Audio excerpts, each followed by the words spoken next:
honored to have Shae as our moderator. I'm sure many of you have seen her on Eyewitness News. She's been in our area since 2001, so over 10 years. She came to us via Michigan, via Roanoke, Virginia, and then we were, ABC News was lucky to grab her. She's an award-winning newscaster. She's also had a lot of experience handling storms, not just the kind of the weather, but also the Carolina hurricanes. She was there when Clay Aiken returned from Los Angeles as the American Idol finalist, and she also covered the North Carolina Republican delegation at the National Convention in New York in 2004. So she has a variety of experiences. She is award-winning, as I mentioned. She also likes to give back to the community and has been quite active in a variety of runs and other groups that help folks in our area who are in need. She lives in Wake County with her family and her 2 pugs, and I thought you all would like to know that because many of us are dog lovers or animal lovers. Anyway, I welcome Shae, who will then introduce our speakers.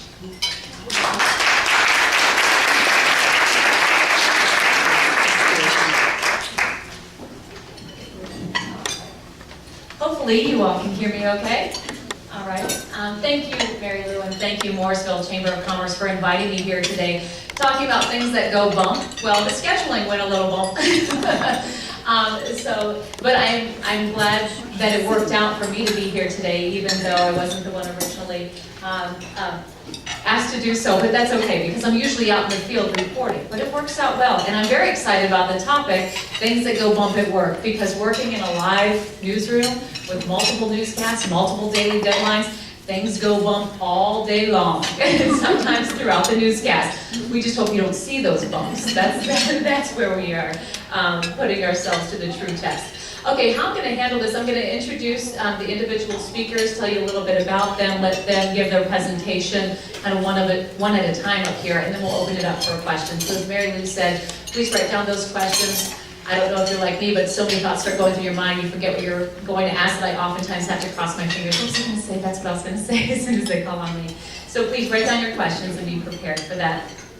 First, I'd like to introduce you to Kim Johnson. Kim is a North Carolina native, born at Fort Bragg. She's a Tar Heel UNC graduate with a degree in English, minor in women's studies. She worked for IBM for years, and of course now is in Lenovo as a sales manager, where she's been at least 10 years in sales management. Kim is the mother of 2, and she's also a kindergarten teacher and enjoys working with a preschool and children's ministry. So Kim Johnson is going to talk to us today about sales.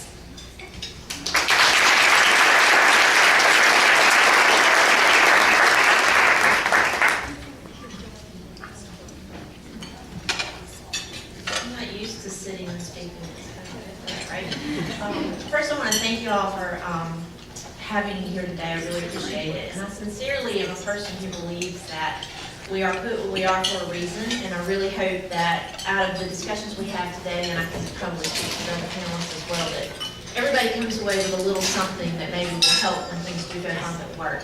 So, you said I was a North Carolina native. I'm actually from a little town in North Carolina called Spivey's Corner that is so small that it actually says "Welcome to Spivey's Corner" on both sides of the sign. So you blink your eye and you miss it.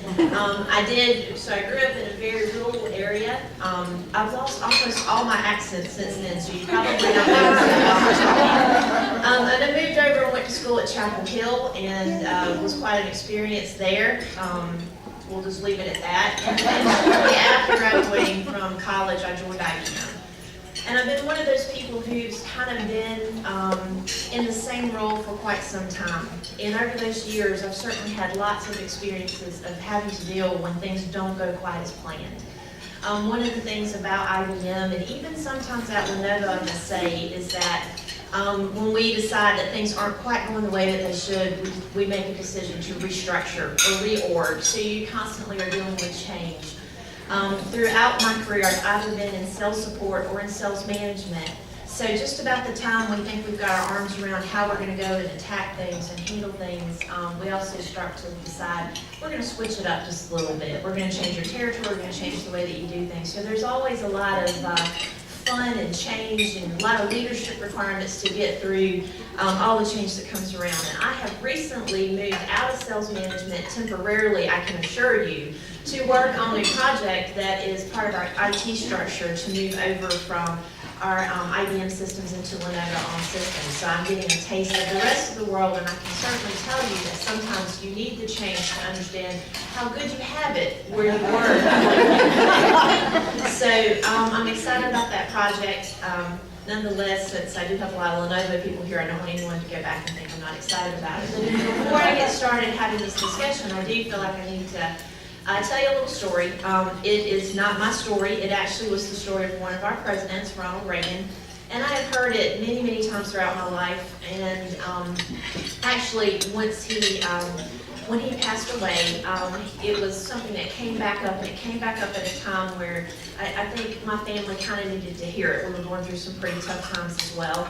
And it is a story that I share with a lot of the people that I work with. If you've ever worked with me on a sales team, you've heard this.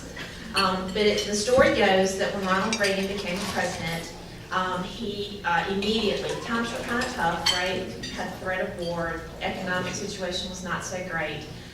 It's amazing how things don't change that much. But he pulled his cabinet together into a meeting, and he said, okay, I'm going to tell you a story, and I want you to think about this.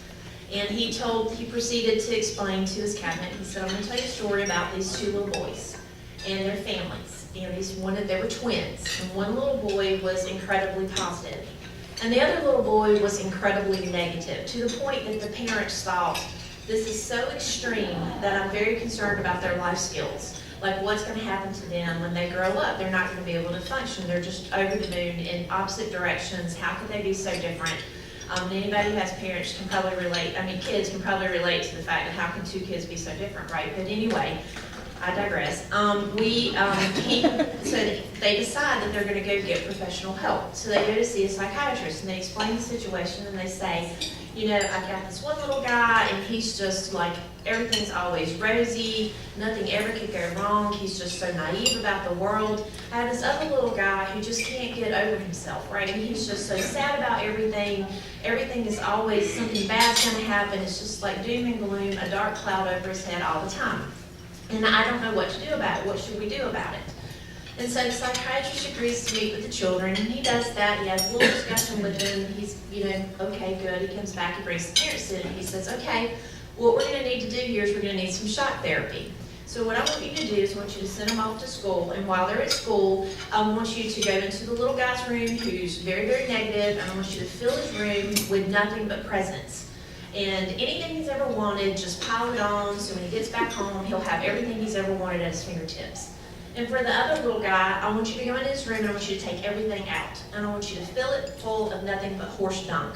That's it, just horse poop as deep as you can get it into his room.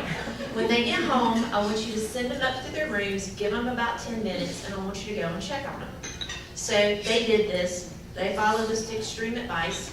They get the kids home, they send them up. The little guy who is extremely negative goes into his room. They follow him up a few minutes later, and he's sitting in the middle of his room, surrounded by everything he could ever want, and he's crying his eyes out. And they're like, son, what's wrong? And he says, well, I've got everything I could ever want, but the batteries are going to die, and somebody's going to take this, and this is going to break, and this, my brother's going to want this, and he was just in a pile. He was just so upset about it, even though he was surrounded by everything he could ever want. And so they're thinking, this is not really working, and they hear giggles and laughter coming from the other room. So they walk out, they walk over to the other room, they go in, and there's their son diving in and out. And they're like, son, what are you doing? And he pops up and he says, with all this horse poop in here, there's got to be a pony in here somewhere.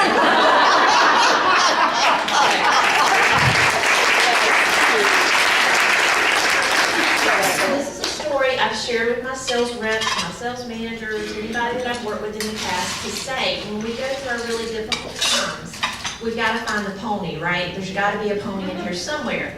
And there's been a few brave souls who've seen me at my wit's end expressing my frustration at work, turned and said, Kim, we gotta find the pony, and they've lived to tell about it, right? So, but for me, there's been many challenges as I've worked with IBM and Lenovo. Like I said, through restructures, different things, we've had a lot of highs and lows. Right now, from a Lenovo standpoint, just for a quick shout out for our company, we're number 2 in the